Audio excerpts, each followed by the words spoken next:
So guys we are going to start your part number 2 of electricity chapter. बच्चों तो प्यारे बच्चों, अब तक हमने अपने पहले पार्ट में इलेक्ट्रिसिटी के अंदर बहुत स्टार्टिंग से बेसिक से एक एक पॉइंट को डिस्कस करते हम आगे बढ़े थे। हमने पढ़ा था what do you mean by charge, types of charges, properties of charges and the very beautiful topic that we discuss in the part 1। yes, मैं बात कर रहा हूं कूलम्ब्स लॉ की। और इसके बाद जो हमने टॉपिक पढ़ा था वो भी बहुत इंपॉर्टेंट कॉन्सेप्ट्स था, जिसके ऊपर काफी सारे क्वेश्चंस जो हैं वो एग्जाम में रहते हैं, and that is about electric potential. हाँ जी, बात कर रहे थे पोटेंशियल डिफरेंस की, बात कर रहे थे कि चार्ज का, कंडक्टर के अंदर चार्ज का, इलेक्ट्रॉन्स का किसी एक प्लेस से दूसरे प्लेस तक जो जाना होता है, जो इलेक्ट्रॉन, जो चार्ज पार्टिकल एक पॉइंट से दूसरे पॉइंट तक जो जा रहे हैं ना, वो ऐसे ही नहीं जा रहे हैं। उस सर्किट के अंदर एक एनर्जी का सोर्स लगा है, एक बैटरी लगी, एक वोल्टेज लगी, एक पोटेंशियल का डिफरेंस है, कहीं हाई पोटेंशियल है, कहीं लो पोटेंशियल है। तो जो पोटेंशियल का डिफरेंस होता है basically that is the reason for the flow of charge.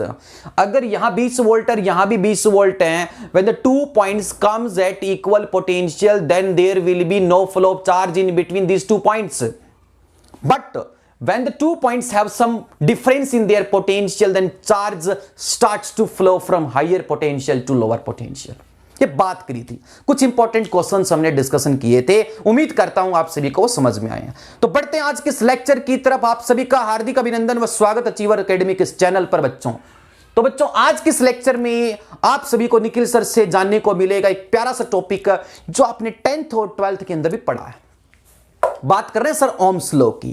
तो बात करेंगे ओम्स लॉ की कहानी की और निखिल सर की जुबानी की। सो get ready, yes, open your notebook and right the concepts. जो मैं कॉन्सेप्ट्स पढ़ा रहा हूं इनको अच्छे से जो भी बोर्ड के ऊपर आ रहा है आपको लिखना है, क्योंकि फिजिक्स, केमिस्ट्री और बायो में टीचर जो बोर्ड के ऊपर लिखता है वो सिलेक्टेड लिखता है, वो हर तरफ से सोच के 2 या 3 जो है बुक से बढ़िया कंपैरिजन करके, या अच्छी से हम कहें कि जो कॉन्सेप्ट उसको जहां से बेटर लगते हैं कि कैसे बच्चों को इजीली माइंड के अंदर सेट करवाए जाएं, तो वो कोशिश यहां पर आपके टीचर के द्वारा की जाती हैं। और जो क्वेश्चंस करवाए जाते हैं वो सिलेक्टेड करवाए जाते हैं ताकि आपको एक आइडिया हो जाए।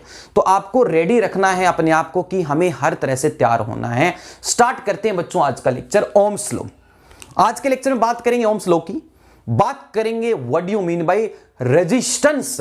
क्या बात करेंगे? रेजिस्टेंस। इस दुनिया में हर एक चीज का अपना रेजिस्टेंस है।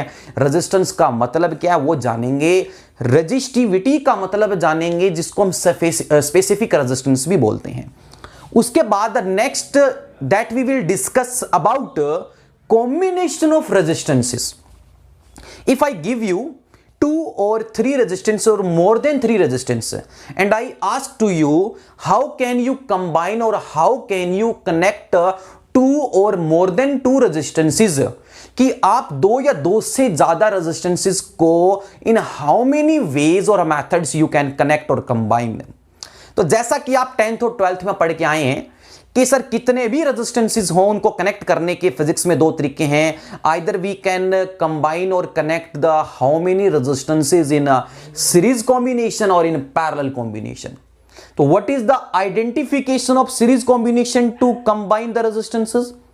पहचान क्या है रेजिस्टेंस को सीरीज में लगाने की, और सीरीज में लगाने पर चीजें क्या बदल जाती है, क्या सेम रहती है, वो बात करेंगे। क्वेश्चंस बात करेंगे, पैरेलल की बात करेंगे, एंड जाते जाते जो टॉपिक रहेगा पावर का रहेगा।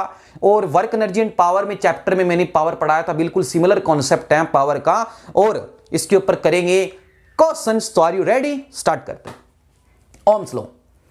तो एक जर्मन फिजिक्स था, जर्मन फिजिक्स 1826 में, जर्मन फिजिक्स 1826 में जॉर्ज ओहम नाम का बंदा, ओहम बाबा, ओहम सर ने एक रिलेशनशिप दी 2 चीजों के बारे में, और वो 2 चीजें आप पार्ट 1 में पढ़ चुकी हो। उन 2 चीजों के सिंबल सर ने लिखे V and I। V stands here for my dear students potential difference, and I stands here for you know very well electric current. तो सर ने इन दो टर्म्स के ऊपर जो है काम किया, अपने लैब में बैठे हुए थे, ठीक है, जहां भी काम कर रहे थे वहां का इन्वायरमेंट, वहां की फिजिकल कंडीशंस, टेम्परेचर, प्रेशर जो भी हैं, उन सारी चीजों को कांस्टेंट रखा हुआ था। सपोज कीजिए कि आप जो है लैब में काम कर रहे हैं और आप ओम्स लॉ का अपरेटस जो है वो अपने सामने रखा हुआ, उसके ऊपर काम कर रहे हो। मतलब सिंपल सी बात है कि ओम सर एक कमरे में बैठे हुए थे, अपनी लैब में बैठे हुए थे, उन्होंने कंडक्टर के ऊपर वोल्टेज चेंज करके, मतलब बैटरी बढ़ा के या बैटरी अलग अलग टाइप की वोल्टेज लगा के करंट के बीच में जो है वो वेरिएशन चेक की थी। ठीक है, सर ने कभी 2 वोल्ट की ले ली, तो कभी 4 वोल्ट की बैटरी ले ली, कभी 8 वोल्ट की, कभी कम कर दिया, कभी ज्यादा। तो अलग अलग वोल्टेज की बैटरी को सर्किट में लगाने से सर चेक कर रहे थे कि करंट पर कैसा जो है वो असर हो रहा है। इसलिए सर ने एक रिलेशनशिप दी my dear students between V and I. V का मतलब है पोटेंशियल डिफरेंस, और पोटेंशियल डिफरेंस होता है चार्ज को एक पॉइंट से दूसरे पॉइंट तक जो है लेकर जाने में किया गया work done, the amount of work done in taking a charge from one point to another point against some electric force, वो वर्क डन स्टोर्ड होता है पोटेंशियल डिफरेंस में। बात करेंगे आई करंट की और वी के बीच में रिलेशनशिप, सर ने कैसे जो है वो एक ओम्स लॉ बनाया, कैसे बनाया। तो सर ने बोला कि आप जहां भी काम कर रहे हो, कि आप किसी कंडक्टर के ऊपर कोई वोल्टेज सोर्स लगाकर जो करंट चेक कर रहे हो, वो तभी चेक कर पाओगे, ये एक्सपेरिमेंट तभी हो पाएगा कि जहां पर भी आप काम कर रहे हो उसके आसपास की जो फिजिकल कंडीशंस हैं, फिजिकल कंडीशन से मेरा मतलब है जो इन्वायरमेंट के अंदर कोई प्रेशर होता होगा, सर जहां काम कर रहे होंगे वहां कोई प्रेशर है, वहां का कोई रूम का टेम्परेचर है, ठीक है, वहां की कोई जो है हम कह सकते हैं डेंसिटी है, ये सारी चीजें जो है ये शुड बी केप्ट कांस्टेंट, ये कांस्टेंट रखनी है, ये कांस्टेंट होनी चाहिए। क्योंकि अगर एकदम से अगर टेम्परेचर बदल जाएगा, प्रेशर बदल जाएगा, तो ये चीजें जो है वो नहीं आएंगी जो ओम सर निकाल कर लेके आ रहे थे।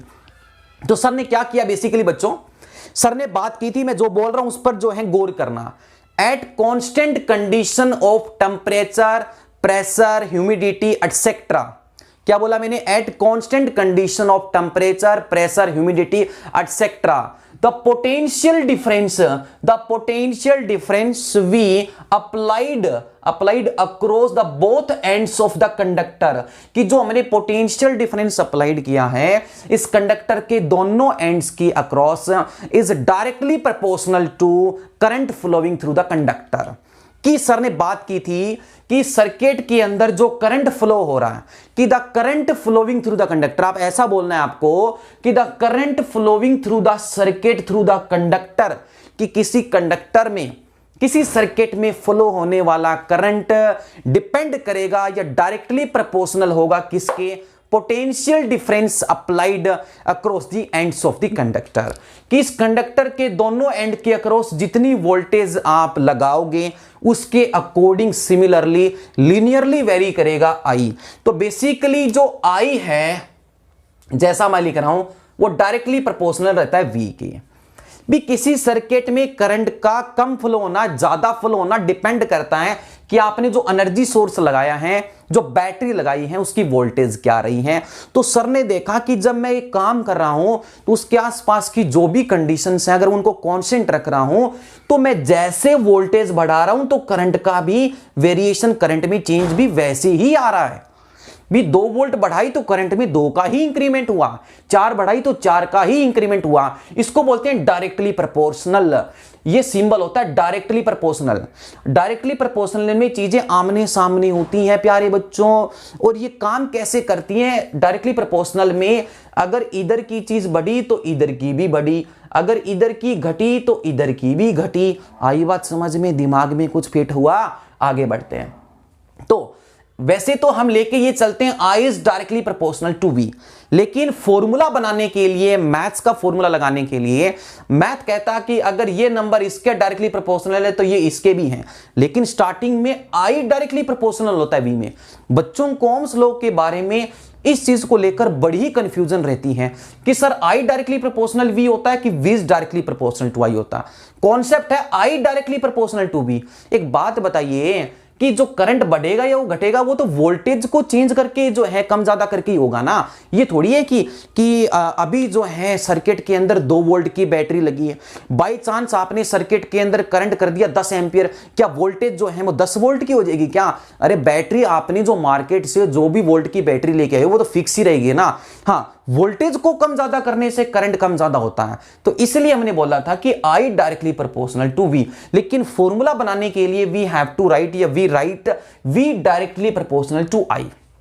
ठीक है बच्चों, क्योंकि अब एक बात दिमाग में वो डाल लेना कि करंट का फ्लो किसी भी सर्किट में जो होता है ना वो रेजिस्टेंस को सफर करके होता है विद सम रेजिस्टेंस। तो ओम्स लॉ के कॉन्सेप्ट से जो प्यारी सी चीज निकल के आती है वो रेजिस्टेंस का कॉन्सेप्ट निकल के आता है बच्चों, आर का कॉन्सेप्ट।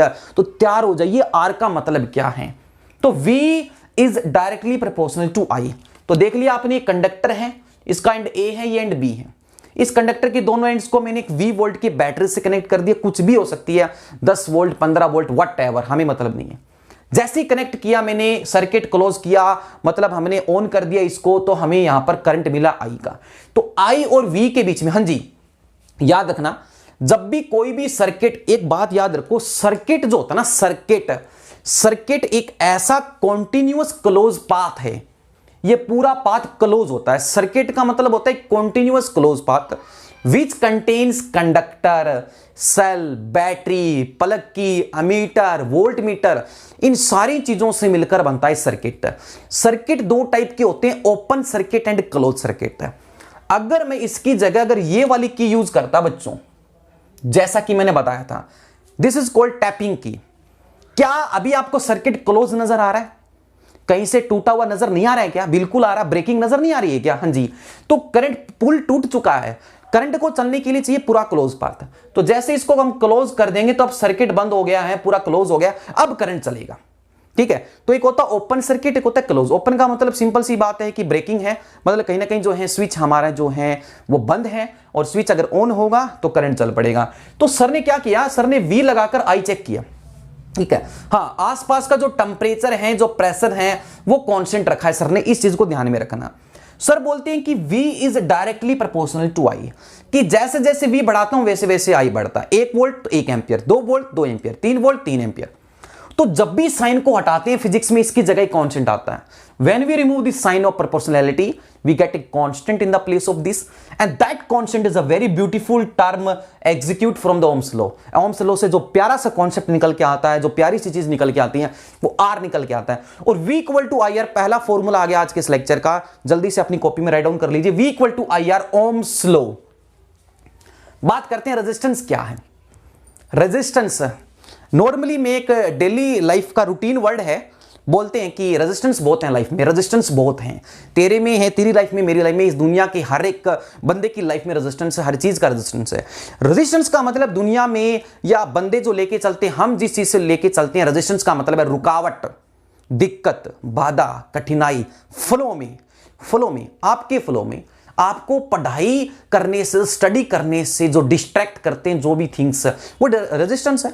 आप सोशल मीडिया पर एक्टिवेट रहते हो, कितना ज्यादा एक्टिवेट रहते हो, वो बकवास की चीज है। वो आप अपने मेन रास्ते से, मेन टारगेट से हटकर आप जो भी चीज करोगे, that is your all resistance. सब कुछ रेजिस्टेंस ही है भैया। तो सिंपल सी बात है, रेजिस्टेंस का मतलब है दिक्कत, बाधा, रुकावट, कठिनाई, कुछ भी बोल सकते हो, पत्थर, हर्डल्स बोल सकते हो। Opposition is the best word. तो चार्ज के फ्लो में, फ्लो ऑफ चार्ज के फ्लो में जो अपोजिशन होती है उसको बोलते हैं रेजिस्टेंस। इस कंडक्टर के अंदर आप देख पा रहे हो, हाँ, एक चीज याद रखना, सर्किट के अंदर जो कन्वेंशनल करंट होता है, जैसा कि मैंने पार्ट 1 में बताया था टाइप्स ऑफ करंट, वो होता है पॉजिटिव टर्मिनल से नेगेटिव की ओर, higher potential to lower potential. और इलेक्ट्रॉन्स फ्लो करते हैं नेगेटिव टू पॉजिटिव। जब भी कोई भी इलेक्ट्रिक सर्किट होता है उसमें 2 टाइप्स के करंट बनते हैं। कन्वेंशनल जो पॉजिटिव चार्ज का फ्लो होता है, जो पॉजिटिव से नेगेटिव होता है, और एक होता है बच्चों इलेक्ट्रॉन जो नेगेटिव से पॉजिटिव होता है। और इन दोनों चार्जेस के फ्लो की जो डायरेक्शंस होती हैं वो एक दूसरे के अपोजिट होती है। तो इन चार्जेस को, जब ये इलेक्ट्रॉन्स इस कंडक्टर के अंदर, बहुत सारे इस कंडक्टर के अंदर ढेर सारे इलेक्ट्रॉन्स भरे पड़े हैं, और क्या कंडक्टर के अंदर सोच के देखो कि आपको तो ये चीज समझ में आती है कि जो करंट चलता है वो इलेक्ट्रॉन्स के फ्लो की वजह से करंट बनता है।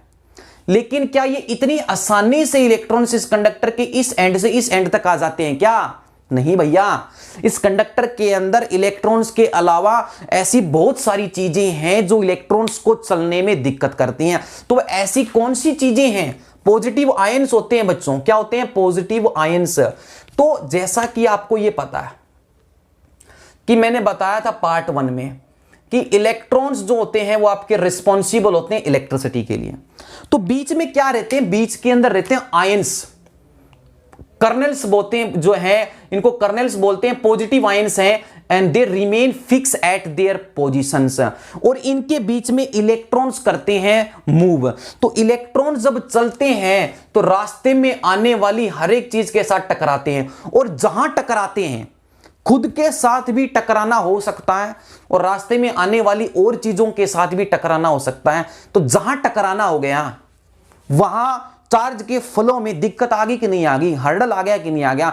करंट का जो रेट ऑफ फ्लो था, चार्ज का जो रेट ऑफ फ्लो था कि कितने टाइम में कितने चार्ज किसी क्रॉस सेक्शन से पास कर रहे, उस पर असर पड़ता है रेजिस्टेंस कम ज्यादा होने से। रेजिस्टेंस कम ज्यादा होने से rate of flow of charge पर फर्क पड़ता है, तभी तो करंट कम होता है, कभी ज्यादा होता है। तो रेजिस्टेंस का मतलब है simple opposition to the flow of charge.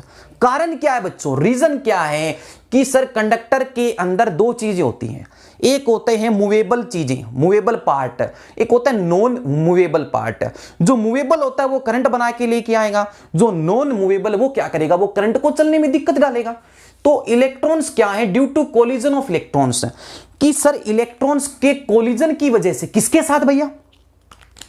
तो इलेक्ट्रॉन्स का जो कोलिजन होता है वो रास्ते में आने वाले आयंस हो सकते हैं, मॉलिक्यूल्स हो सकते हैं, और बहुत सारी चीजें हैं, एटम्स हैं, और अमंग सेल्स खुद के साथ भी हो सकता है। तो आपको पूछ ले कि इलेक्ट्रॉन्स जो हैं वो रेजिस्टेंस कैसे क्रिएट करवाते हैं? तो due to collision with ions, molecules and other species present inside the conductor बच्चों। तो अब हम बात कर रहे हैं, now we are going to plot the graph between V and I। तो अब हम V और I के बीच में जो है वो ग्राफ प्लॉट करने जा रहे हैं। तो ग्राफ देखते हैं बच्चों क्या है। ठीक है बच्चों, तो उम्मीद करता हूं कि आप सभी को अब तक जो मैंने पढ़ाया है वो अच्छे से समझ में आ रहा है। तो प्लीज मैं जो भी चीजें बता रहा हूं इसको अच्छे से दिमाग में राइट डाउन करते जाइए, कॉपी में भी राइट डाउन करते जाइए। दिमाग में राइट डाउन करने का मतलब है दिमाग में चीजें ना ऐसे जैसे आप कॉपी में लिखते हैं प्रिंट हो जानी चाहिए कि हाँ ओम्स लॉ ये था, V एंड I ये था। मतलब खुद से बातें करनी है, विजुअलाइजेशन करना है, सोचना है कॉन्सेप्ट्स में, फिजिक्स में। तो बच्चों बात कर रहे हैं अब हम ग्राफ की। तो ग्राफ को दो तरीकों से बनाया जा सकता है, जैसा कि सर ने बनाया, हॉरिजॉन्टल एक्सिस, वर्टिकल। हॉरिजॉन्टल पर मैंने I लिखा, वर्टिकल पर Y लिखा है, V लिखा है, सॉरी। तो क्या जरूरी है क्या वर्टिकल पर हमेशा हम इलेक्ट्रिक पोटेंशियल ही लिखें, मतलब V ही लिखें? नहीं। अब आप हॉरिजॉन्टल पर V ले सकते हैं और वर्टिकल पर I ले सकते हैं। तो वर्टिकल पर I और हॉरिजॉन्टल पर V लिख देने से, और यहां पर वर्टिकल पर V और हॉरिजॉन्टल पर I लिख देने से क्या होगा? रेजिस्टेंस जो है वो हमें अलग मिलेगा। कैसे? स्लोप। स्लोप का आपको पता होना चाहिए कि what do you mean by slope क्या होती है। तो किसी भी ग्राफ के अंदर स्लोप होती है, उसको बोलते हैं टेंजेंट थीटा। और टेंजेंट थीटा ट्रिग्नोमेट्री का कॉन्सेप्ट आपको पता है, परपेंडिकुलर अपॉन बेस होता है, एक राइट एंगल ट्रायंगल बनती है, उसमें परपेंडिकुलर बाय बेस जो आएगा वो आपका स्लोप देगा। तो देखते हैं V और I को अगर ऐसे लेते हैं तो स्लोप क्या आएगी? यहां V है, यहां I है। तो जैसे जैसे हमारा V बढ़ेगा वैसे वैसे हमारा I बढ़ेगा, तो स्ट्रेट लाइन आती है। जब भी दो चीजें एक दूसरे के डायरेक्टली प्रोपोर्शनल होती है, ग्राफ स्ट्रेट लाइन आता है बच्चा, आप सभी को पता होगा। ठीक है, तो मैंने इन दो पॉइंट्स की स्लोप निकाली, जैसा कि आपको इस लाइन के ऊपर दिख रहा होगा, A पॉइंट और B पॉइंट। मैंने एक राइट एंगल ट्रायंगल बना ली, थीटा एंगल या 90 डिग्री। This is perpendicular. तो इस हाइट के सामने इलेक्ट्रिक पोटेंशियल है, तो इस हाइट के ऊपर जो वैल्यू मिलेगी वो V की मिलेगी। इसके ऊपर वैल्यू ये किसके पैरेलल है? नीचे I। तो ये V है, ये I है, तो V अपॉन I हो गया, ये हो गया परपेंडिकुलर, ये हो गया बेस। तो V upon I perpendicular upon base, perpendicular upon base, तो V अपॉन I। तो V इक्वल टू IR, मैंने अभी बताया ओम्स लॉ। V के नीचे I लिख देने से क्या आएगा? R। और V अपॉन I क्या? Perpendicular upon base, this is tangent theta.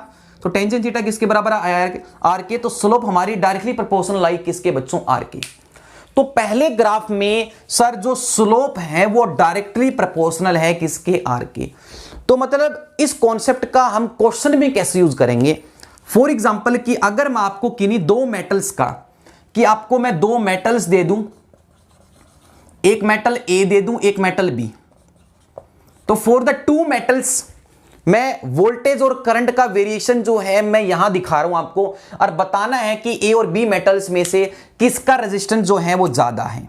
ठीक है, इधर ले रहा हूं मैं V, इधर आई। मतलब सिंपल सी बात है कि आप सर ग्राफ प्लॉट कर रहे हो, हम ग्राफ प्लॉट कर रहे हैं V और I के बीच में, बिटवीन टू मेटल्स, कि आपने ए मेटल के ऊपर वोल्टेज लगाकर करंट चेक किया, आपने बी मेटल के ऊपर वोल्टेज लगा के करंट चेक किया, बताओ किसका रेजिस्टेंस ज्यादा है, बताओ किस कंडक्टर के अंदर, किस मेटल के अंदर करंट को, चार्ज को फ्लो में दिक्कत ज्यादा हो रही है। तो एक ये है, एक ये है, ये मेटल ए का है, ये मेटल बी का है, बताओ किसका, which of the flowing metal has higher resistance. तो इसको यूज करने के लिए कॉन्सेप्ट यूज करना पड़ेगा। तो देखो V यहां आई यहां है, तो V यहां आई है, इस ग्राफ की स्लोप ये है और इस ग्राफ की स्लोप ये है, किसकी ढलान ज्यादा है, किसकी स्लोप ज्यादा है। तो ए मेटल की the slope of A metal, प्यारे बच्चों, the slope of A metal is higher than slope of B metal, और स्लोप इस ग्राफ में V और I ऐसे से डायरेक्टली प्रोपोर्शनल है। Higher the slope higher resistance, lesser slope lesser resistance. तो जिसकी स्लोप ज्यादा उसका रेजिस्टेंस ज्यादा है। तो आप क्लियरली देख सकते हैं कि ए मेटल की स्लोप ज्यादा है तो इसका रेजिस्टेंस ज्यादा होगा।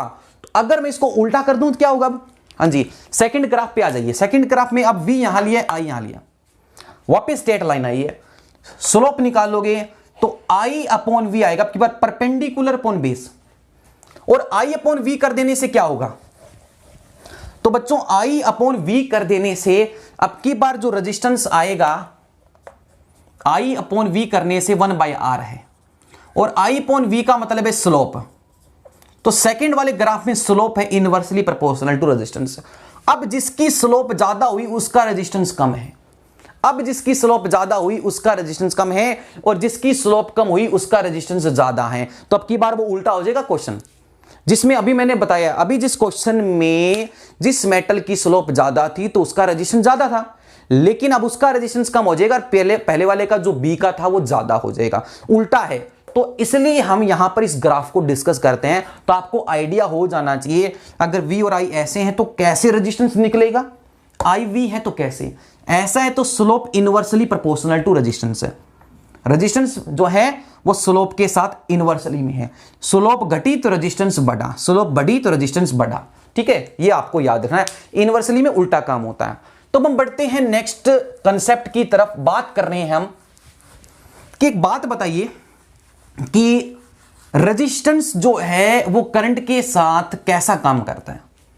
रेजिस्टेंस हर्डल की तरह काम करता है, करंट क्या करता है, करंट का मतलब है चार्ज का फ्लो कितना हो रहा है, तो चार्ज के फ्लो को रोके वो रेजिस्टेंस है। तो रेजिस्टेंस का और करंट का जो है वो 36 का आंकड़ा, एक दूसरे से, दोनों एक दूसरे को पसंद नहीं करते हैं। तो सिंपल सी बात है कि रेजिस्टेंस जो है वो, वैसे मैंने वहां लिखा है, resistance is inversely proportional to current.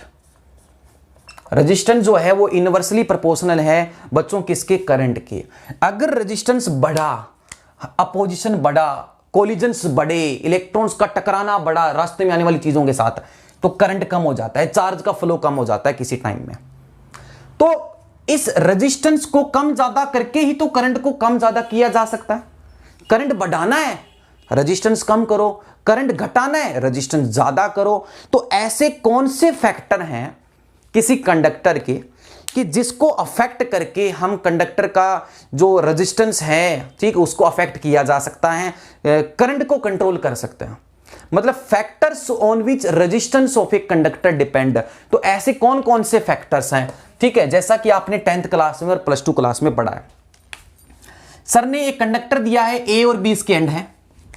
इस दुनिया में हर एक चीज का अपना रेजिस्टेंस है, तो कोई ना कोई जो कंडक्टर होगा या कोई ना कोई जो मैं कंडक्टर लूंगा उसकी कोई ना कोई लेंथ होगी, कोई ना कोई लंबाई होगी, और उसका कोई ना कोई एरिया होगा। ठीक है, वायर छोटी भी हो सकती है, वायर मोटी भी हो सकती है, थिक वायर भी होती है, थिन वायर भी होती है। तो हम घरों में वायरिंग करने के लिए, घरों में हम जो है वायरिंग करते हैं चीजों को कनेक्ट करते हैं तो थिन वायर ज्यादा प्रेफर करते हैं कि थिक वायर करते हैं? सोच के बताना थोड़ा सा। अभी मैं कॉन्सेप्ट बता दूं फिर सोच के बताना, क्योंकि हमें करंट जो है ज्यादा चाहिए, चीजों को चलाना है विदाउट रेजिस्टेंस या विद लिमिटेशन ऑफ रेजिस्टेंस के साथ, लिमिटेड रेजिस्टेंस के साथ, कम से कम रेजिस्टेंस के साथ है।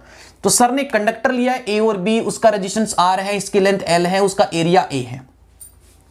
तो ओम सर कह रहे हैं कि अगर रेजिस्टेंस को कम ज्यादा करना है तो डायरेक्टली प्रोपोर्शनल टू एल होता है एक factor. Resistance is directly proportional to length of that conductor. अगर कंडक्टर की लेंथ ज्यादा है तो रेजिस्टेंस ज्यादा होगा। भाई लंबाई को कम ज्यादा करने से, किसी वायर को स्ट्रेच और कंप्रेस करने से उसका रेजिस्टेंस अफेक्ट होता है, तो करंट भी अफेक्ट होगा। तो resistance is directly proportional to length. Resistance is inversely proportional to area. Area का मतलब होता है उसका मुंह, उसका माउथ उस कंडक्टर का। फॉर एग्जांपल अगर मैं आपको बात करूं, ठीक है, अगर हम बात करें एरिया के साथ और रेजिस्टेंस के साथ कैसे काम हो रहा है। एक रोड ऐसा है, ये रोड है और इस रोड में जो है आपको 10% या 5% जितने भी पर्सन है, जैसे मैं बना रहा हूं यहां, ठीक है, A B C D E F, ठीक है, तो ये 6% इतने बड़े रोड में एक साथ निकल सकते हैं, एंटर कर सकते हैं। क्यों? ये आपस में नहीं भिड़ेंगे, ये आपस में टकराएंगे नहीं, ये आपस में नहीं टकराएंगे और भी चीजों के साथ नहीं टकराएंगे और इजीली निकल सकते हैं, इजीली निकल सकते हैं। मतलब आप इन बंदों को एज ए इलेक्ट्रॉन्स लेके चलो, तो क्या इनके बीच में, इनके फ्लो में दिक्कत आ रही है क्या? नहीं। क्यों? क्योंकि इसका इतना बड़ा एरिया है। अगर वहीं बात करूं एक छोटी सी गली की, आप जिस शहर में, जिस मोहल्ले में, जिस गली में रह रहे हैं, आपने देखा होगा आपके आसपास ऐसी बहुत सारी गलियां, सड़कें होती हैं जो बहुत नैरो होती हैं, तंग होती हैं। अब उनके अंदर तो कोई एक टाइम में एक ही बंदा निकल सकता हो या 2 बंदे निकल सकते होंगे ज्यादा से ज्यादा। एक साथ इतने बंदों को निकालोगे तो क्या होगा? ठीक है, कोई दीवार से जाकर भिड़ेगा, कोई आपस में भिड़ेगा। तो सिंपल सी बात है, उनके मोशन में, उनके फ्लो में दिक्कत आ रही है कि नहीं आ रही है? तो एरिया ज्यादा होने से रेजिस्टेंस कम हो जाता है, एरिया कम होने से रेजिस्टेंस ज्यादा हो जाता है। तो इन दोनों फैक्टर को ऐड किया तो मेरे पास एक कॉन्सेप्ट आया कि R is directly proportional to L upon A। ये आया। वापिस साइन को हटाएंगे, इसकी जगह कॉन्स्टेंट आएगा, that is R equal to rho into L by A। इसको बोलते हैं रो और इसका नाम है रेजिस्टिविटी। रेजिस्टिविटी, आपके पास बहुत सारी चीजें हैं, मेटल्स हैं, नॉन मेटल्स हैं, आपके पास सेमीकंडक्टर हैं। तो मैं पूछूं कि ऐसा कौन सा मटेरियल है जिसकी सबसे कम से कम रेजिस्टिविटी है? सिल्वर है। ऐसा कौन सा कंडक्टर है जो हम ये कहें कि ऐसा कौन सा मटेरियल है जो सबसे बेस्ट कंडक्टर है इलेक्ट्रिसिटी का? Silver is the best conductor of electricity. तो सिल्वर यूज क्यों नहीं करते? हमारे आसपास सारे कॉपर ही कॉपर है, कॉपर ही कॉपर है, तो सिल्वर क्यों नहीं यूज करते हैं? सिल्वर इसलिए यूज नहीं करते हैं क्योंकि हमारे समाज के अंदर बहुत अच्छे लोग हैं, ठीक है, बहुत जो है हम कहें सभ्य लोग हैं। अगर सिल्वर लगा दिया तो सुबह नहीं पाएगा सिल्वर, क्यों? इकोनॉमिकली जो है वो देखना पड़ता है, ट्रांसपोर्टेशन देखनी पड़ती है। तो माना सिल्वर है, हर जगह कन्वीनियंट नहीं है। जो कन्वीनियंट है, जो इकोनॉमिक है, जो ट्रांसपोर्टेशन इजी है, हर तरह से जो पहलू जो है वो सारे फिक्स हैं, वो कॉपर के लिए है, इसलिए हम कॉपर यूज करते हैं। कॉपर भी बेस्ट कंडक्टर है, लेकिन one of the best conductor silver है। रेजिस्टिविटी, रेजिस्टिविटी को हम बोलते हैं स्पेसिफिक रेजिस्टेंस। स्पेसिफिक, ये भी एक रेजिस्टेंस ही है, बस फर्क इतना है कि वो जैसे रेजिस्टेंस लेंथ, एरिया पर, टेंपरेचर पर, नेचर पर डिपेंड कर रहा था। ये मार्कर है, सपोज करो सिल्वर का, ये है मेरे पास एल्यूमिनियम का, ये कॉपर का, ये कॉपर, ये एल्यूमिनियम, ये सिल्वर। तीनों की लेंथ बराबर, तीनों की लेंथ बराबर है, ठीक है, तीनों का एरिया ऑफ क्रॉस सेक्शन भी बराबर है, तीनों की लेंथ, एरिया, तीनों के डायमेंशंस बराबर हैं। लेकिन ये सिल्वर का, ये कॉपर का, ये एल्यूमिनियम का, व्हाटएवर, तीनों के नेचर अलग हैं। नेचर का मतलब तीनों के जीन्स अलग हैं, नंबर ऑफ अरेंजमेंट्स अलग हैं एटम्स की, ठीक है। तो इन तीनों का रेजिस्टेंस भी अलग अलग होगा। क्यों होगा? क्यों? क्योंकि सर इसमें सारे के सारे सिल्वर के एटम्स हैं, इसमें कॉपर के, इसमें एल्यूमिनियम के हैं। जब अंदर का माहौल ही अलग है तो बातें भी तो अलग ही होंगी। लेकिन ये सिल्वर है, एल लेंथ है, area copper, L length, area same, area same length, same area same length aluminium. इन तीनों की जो रेजिस्टिविटी है वो भी अलग होगी। क्यों होगी अलग अलग? क्यों होगी अलग अलग? रेजिस्टिविटी अलग अलग होगी। क्यों? क्योंकि ये भी कॉपर, ये भी कॉपर, ये एल्यूमिनियम और ये सिल्वर, इनका भी नेचर अलग है। लेकिन अगर मैं बात कहूं ये कॉपर है, ये भी कॉपर है, ये भी कॉपर है, और सपोज कीजिए फॉर एग्जांपल कि इन तीनों की लंबाई और चौड़ाई अलग अलग कर दूं, छोटा मोटा बड़ा कर दूं, लेकिन तीनों का नेचर सेम रखूं, ये भी कॉपर, ये भी कॉपर, ये भी कॉपर, तो किसी की लंबाई 1 मीटर है, किसी की 2 है, किसी की 3 है, किसी का एरिया क्या है, व्हाटएवर, हमें नहीं पता। ठीक है, अरे सर इतनी फोर्स मत लगाइए। हाँ जी, आ जाते हैं। तो तीनों की लेंथ एरिया गड़बड़ कर देने से और तीनों का जो जीन्स है, नेचर है, वो सेम रखने से रेजिस्टिविटी चेंज नहीं होती है। इसकी भी रो है, इसकी भी रो है और इसकी भी रो है। तीनों का रेजिस्टेंस भी अलग है जब तीनों के नेचर अलग हैं, लेंथ एरिया अलग है तो रेजिस्टेंस भी अलग है। तीनों के नेचर बदलने से रेजिस्टिविटी बदलेगी, लेकिन नेचर सेम है तो रेजिस्टिविटी नहीं बदलेगी। हाँ जी, याद रखना। इसलिए इसको बोलते हैं स्पेसिफिक, क्योंकि कुछ स्पेशल चीजों पर डिपेंड करता है। ये डिपेंड करता है नेचर ऑफ मटेरियल, जैसा कि लिखा भी है मैंने। अरे आज क्या हो रहा है भैया? हाँ जी, it depends upon nature of material. ये नेचर पर भाई सिल्वर का है कि कॉपर का है, ये डिपेंड नहीं करता, जैसे कि मैंने लिखा भी है कि किसी भी कंडक्टर की कितनी भी लेंथ और कितना भी एरिया हो, अगर वो सेम नेचर के हैं, कोई 2 या 3, तो रेजिस्टिविटी सबकी बराबर होगी। ये डिपेंड करता है टेम्परेचर पे। ठीक है, तो कुछ फैक्टर्स हैं जो आपको राइट डाउन करने हैं, तो please write down this factors.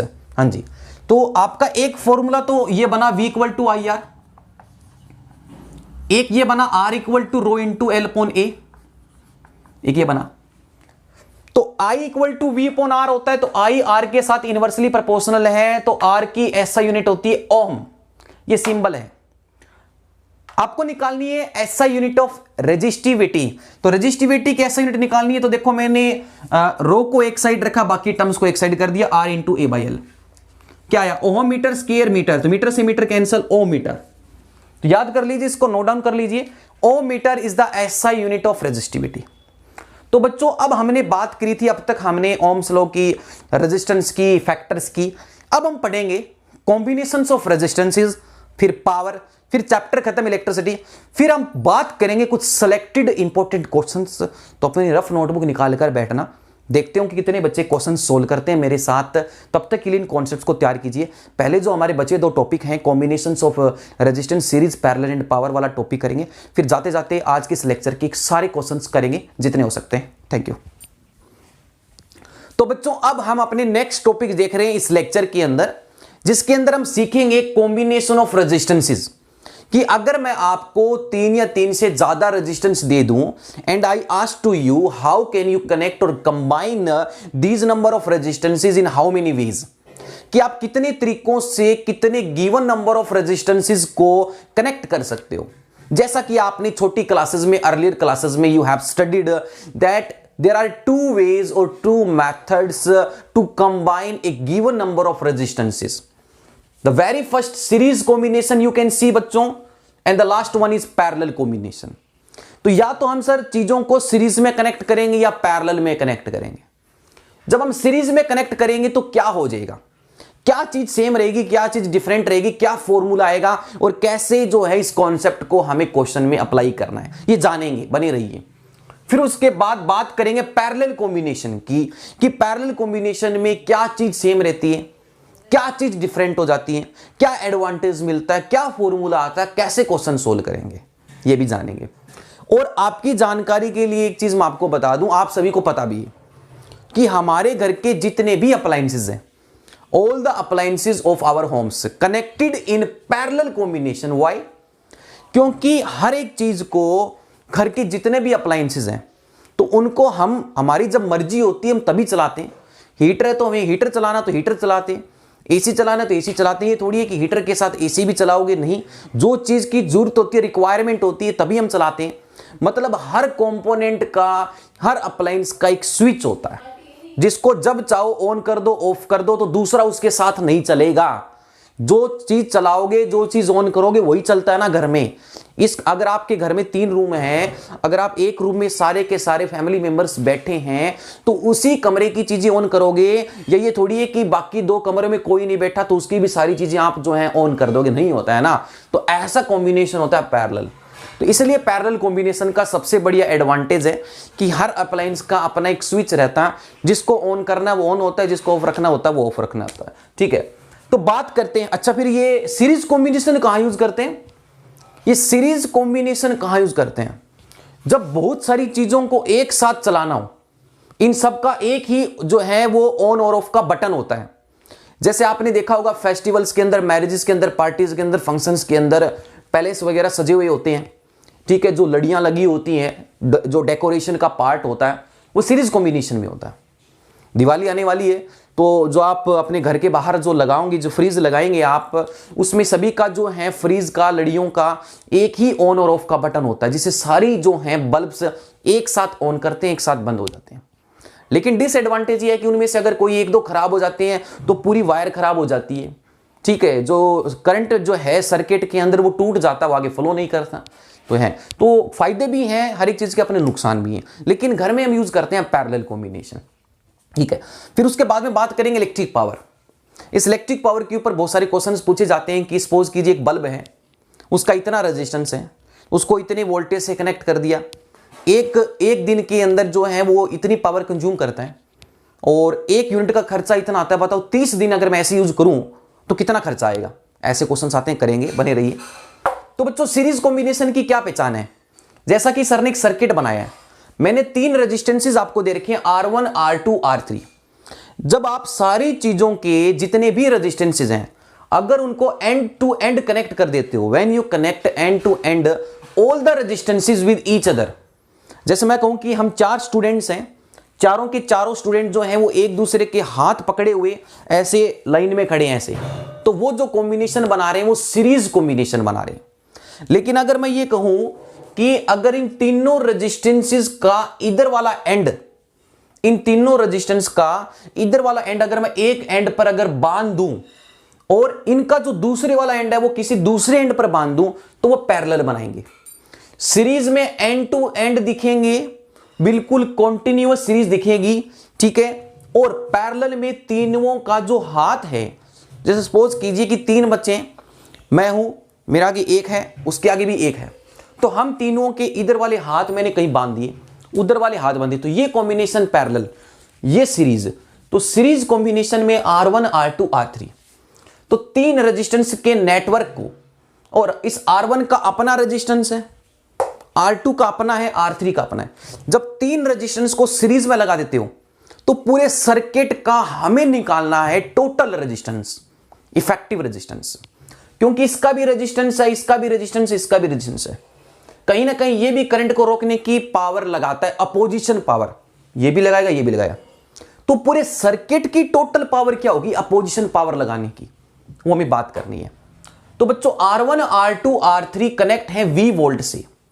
Battery के पॉजिटिव टर्मिनल से I निकला, I निकला, I निकला, ये I मिला R1 को, ये पास ऑन हुआ, आगे सरका उतना ही, जितना R1 को मिला था उतना ही R2 को, उतना ही R3, घूम फिर कर ये प्रोसेस कंटिन्यू चलता रहेगा।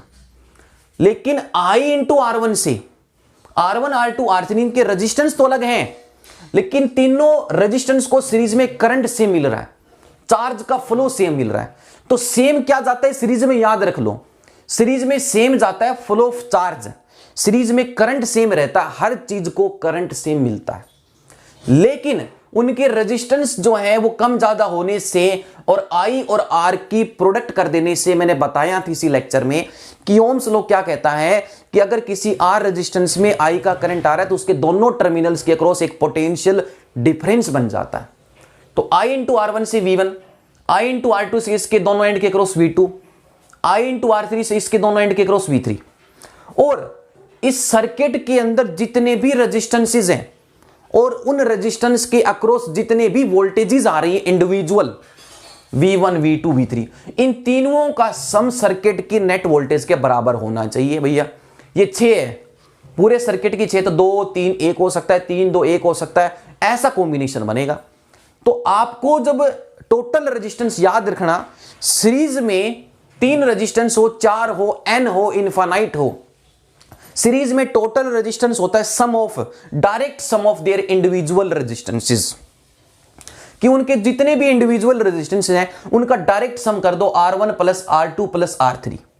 सेम रहेगा flow of charge current, different हो जाएगा पोटेंशियल डिफरेंस बच्चों।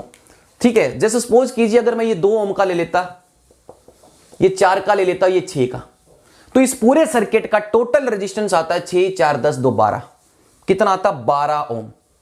और आपने एक चीज नोट करी कि इन तीनों में अलग से सबसे ज्यादा 6 ओम है।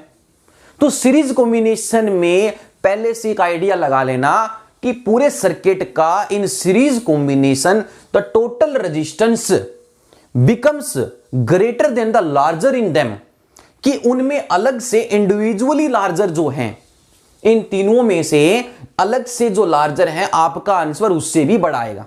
12 ओम है तो वो 6 से बड़ा भी है, ये चीज याद कर लें। सेम है करंट, डिफरेंट है पोटेंशियल। आ जाइए parallel combination, R1 R2 R3 जो है वो पैरेलल में कनेक्ट है V वोल्ट से, वही पॉजिटिव टर्मिनल से करंट निकला। बैटरी जितना करंट निकालती है, घूम फिरकर बैटरी के नेगेटिव टर्मिनल को उतना ही करंट मिलना चाहिए, जितना मिला तो उतना वापिस आ गया, और तीनों में जाना भी चाहिए। देखो I निकला, यहां जब पहुंचा तो I को 3 ब्रांच नजर आई, 3 रास्ते नजर आए, एक R1 वाला, एक R2, एक R3। तो इस I के 3 इक्वल पार्टीशन हमने कर दिए, या कहो कि हमने 3 ऐसे इसके पार्ट्स कर दिए। तो I का एक पार्ट I1 गया R1 में, I का दूसरा पार्ट I2 गया R2 में, I3 गया R3 में। I1 इंटू R1 से जो वोल्टेज आएगी वो वही आएगी जो आपके सर्किट की वोल्टेज है। मतलब आपने इन 3 रेजिस्टेंस के पैरेलल कॉम्बिनेशन को जिस वोल्टेज से कनेक्ट किया है, तो वोल्टेज जितने वोल्ट की है, तो उस रेजिस्टेंस के अक्रॉस, हर रेजिस्टेंस के अक्रॉस इन पैरेलल कॉम्बिनेशन बच्चों, पैरेलल में जितने भी रेजिस्टेंसेस होते हैं सबके अक्रॉस वोल्टेज सेम आती है जो नीचे होती है। तो यहां तो डिफरेंट था वोल्टेज, तो सीरीज में जो चीज डिफरेंट होती है पैरेलल में वो चीज सेम हो जाती है, याद रख लो उल्टे। इसमें सेम है करंट, इसमें डिफरेंट हो जाएगा करंट। देखो डिफरेंट करंट है, सेम पोटेंशियल डिफरेंस है। इसमें फॉर्मूला आया था R1 plus R2 plus R3, इसमें आएगा 1/RT, जैसा कि आपने पढ़ा भी होगा, 1/RT इक्वल टू 1/R1, मतलब sum of reciprocal of their individual resistances, कि जो इंडिविजुअल रेजिस्टेंसेस हैं इनके रेसिप्रोकल के सम के बराबर होगा। 1/R1 plus 1/R2 plus 1/R3 बच्चों। उसके बाद हम बात कर रहे हैं इलेक्ट्रिक पावर की। तो इलेक्ट्रिक पावर के अंदर आपको क्या दिया गया मिलता है? इलेक्ट्रिक पावर में आपको क्या मिलता है? पावर का मतलब है कि आपके घर में जो करंट आ रहा है वो कोई ना कोई रेजिस्टेंस में से पास करेगा और किसी गिवन टाइम के लिए करेगा। सपोज कीजिए कि ये हीटर है, इस हीटर का रेजिस्टेंस R है और ये करंट आ रहा है, तो करंट जो आ रहा है वो आ रहा है इलेक्ट्रिकल एनर्जी लेकर, चार्ज की एनर्जी लेकर। और जैसे करंट इस R रेजिस्टेंस में से पास करेगा जितने भी टाइम के लिए, जितने भी सेकंड्स के लिए, तो वो इलेक्ट्रिकल एनर्जी को हीट एनर्जी में बदलता है। तो जैसा कि आप कहते हो कि विंटर्स में, सर्दियों में हम रूम हीटर लगाते हैं और थोड़ी सी देर में पूरा जो रूम है वो वार्म अप हो जाता है, गर्म हो जाता है। तो कोई रूम कितना जल्दी वार्म अप हो रहा है, ठीक है, गर्म हो रहा है, वो डिपेंड करता है कि वो जो हीटर है, जो अप्लायंस आपने रूम में लगा रखा है, वो किस रेट से इलेक्ट्रिकल एनर्जी को खा रहा है, कंज्यूम कर रहा है। At which rate the electrical energy is consumed by that appliances having resistance R, flow a current I in them for T seconds, produce a heating effect of current I square RT। बात करेंगे तो electrical power का मतलब है W upon T, जैसा कि मैंने work energy and power, rate of doing work. अब V equal to W upon Q मैंने रिलेशन पढ़ाई थी इलेक्ट्रिक पोटेंशियल की, work done per unit charge. यहां से W निकालना है तो V इंटू Q हो गया, क्या हो गया मेरे पास, W इक्वल टू हो गया V इंटू Q। इस W की वैल्यू को उठाकर यहां डालो, V into Q upon T, और Q अपॉन T आपको पता है चार्ज अपॉन टाइम होता है करंट। तो पावर का एक फॉर्मूला, ये तो मेन फॉर्मूला है। पावर के और भी फॉर्मूले हैं, अगर किसी न्यूमेरिकल में वोल्टेज और करंट देके पावर पूछ ले तो आप डायरेक्ट यूज मार सकते हो। तो P इक्वल टू VI याद रख लो, अब किसी न्यूमेरिकल में करंट और रेजिस्टेंस की टर्म में पावर पूछे तो उसके लिए भी फॉर्मूला है, बस आगे से आगे पुट करते जाइए, खोलते जाइए। V की जगह आई आर पुट कर दीजिए, V की जगह आई आर पुट करेंगे, I पहले से I स्क्वायर आर, ये भी फॉर्मूला है पावर का, ये भी फॉर्मूला पावर का, ये भी फॉर्मूला है। एक पावर का फॉर्मूला है V स्क्वायर अपॉन आर। और बच्चों ऐसा यूनिट क्या होती है पावर की, जैसा कि आप सभी को पता है वॉट। और भी बहुत बहुत बड़ी यूनिट्स हैं, बड़ी बिगर यूनिट्स हैं, किलोवाट है, मेगावाट है, हॉर्स पावर है, ये जितनी भी यूनिट्स हैं सब पावर की। एक हॉर्स पावर में 746 वॉट होते हैं, जैसा कि आप सभी को पता होगा। अच्छा, अब बात करते हैं कि जो कमर्शियल यूनिट है इलेक्ट्रिकल एनर्जी की वो क्या होती है। Commercial unit of electrical energy, commercial unit क्या होती है बच्चों? Commercial unit of electrical energy क्या होगी कि हमारे घर में जो इलेक्ट्रिकल एनर्जी आ रही है उसकी कमर्शियल यूनिट को बोलते हैं 1 kWh, kilowatt hour, kilowatt hour, इसको बोलते हैं किलोवाट आवर। और 1 किलोवाट आवर में याद रख लो 3.6 इंटू 10⁶ जूल होते हैं। और इस 1 किलोवाट आवर को 1 यूनिट भी बोलते हैं, ठीक है। जैसा कि आप आए दिन आम दिन बोलते हो कि हमारे घर में 250 यूनिट का बिल है, 300 यूनिट का बिल है, तो वो 1 यूनिट का मतलब होता है कि आपने किसी भी अप्लायंस को 1 घंटे के लिए चलाया, अगर वो 1 किलोवाट एनर्जी कंज्यूम करता है तो वो 1 यूनिट कंज्यूम कर डालेगा, 1 यूनिट आ जाएगी। तो बच्चों अब हम बढ़ते हैं heating effect of current. Heating, तो जो हीट है, हीट कि किसी रेजिस्टेंस में से कितना करंट पास होने पर कितनी हीट प्रोड्यूस होगी वो डिपेंड करती है। H डायरेक्टली प्रोपोर्शनल होता है स्केयर ऑफ करंट की। जितना ज्यादा स्ट्रॉन्ग करंट पास करेगा उतनी ज्यादा हीट, जितना लेस करंट पास करेगा उतनी कम हीट, जितनी ज्यादा अपोजिशन पावर होगी उतनी ज्यादा हीट, और जितने टाइम के लिए करेगा उतनी ज्यादा हीट। तो इनसे फॉर्मूला बना H = I स्क्वायर RT। इसको बोलते हैं Joule's heating effect of current, इसको बोलते हैं Joule's heating effect of current. इसको भी राइट डाउन कर लेना। 1 हॉर्स पावर में कितने वॉट होते हैं, जैसा कि आपको बताया भी है, दोबारा बता देता हूं। 1 हॉर्स पावर में 746 वोट होते हैं, 1 हॉर्स पावर में 746 वोट्स होते हैं। 1 मेगावाट में कितने होते हैं? मेगावाट 10⁶ वाट। ठीक है बच्चों, तो ये था आज का टॉपिक हमारा, कॉम्बिनेशन ऑफ रेजिस्टेंस और इलेक्ट्रिक पावर। इसके क्वेश्चंस को हम एक अलग पार्ट के अंदर, एक अलग लेक्चर में जो है हम स्टार्टिंग से इसके क्वेश्चंस करेंगे। इसके कॉन्सेप्ट्स को रिवाइज कर लीजिएगा। क्वेश्चंस के लिए अलग से मैं एक पार्ट बनाऊंगा जो इलेक्ट्रिसिटी के सारे क्वेश्चंस उसमें होंगे। रफ नोटबुक में उसको अच्छे से कर लेना। तब तक के लिए मिलते हैं, इस लेक्चर को तैयार कीजिए। जय हिंद।